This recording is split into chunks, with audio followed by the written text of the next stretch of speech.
د بلخ په نهرشاهي ولسوالۍ کې په 1000 تنه بزګرانو اصلاح شوي تخمونه او کیمیاوي سره وویشل شوه.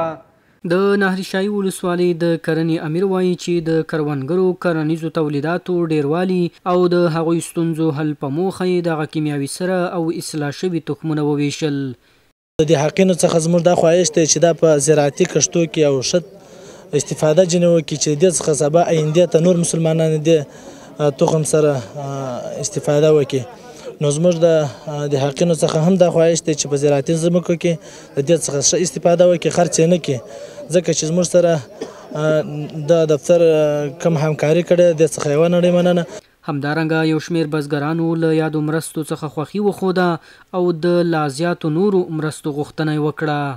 ما خواهشمند هستیم که سال به سال همی کمک‌ها را زیادتر کنه، چرا که مردم ما در به در خاک بسر است، قیمتی است.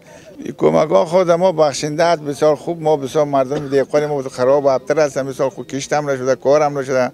ما دریا بسیار خوش شدیم که همین مردم ما یک چیز شوه کشت کنه، یک صاحب زمین گندم و خوراکه شوه. امسال همراه ما کمک بسیار زیاد کرده، خصوصا در این موقعی که مردم بسیار حالت ناتوانی داره. دیقانای داریم که پول تخم نداشت که گندم بخره و تخم کنه.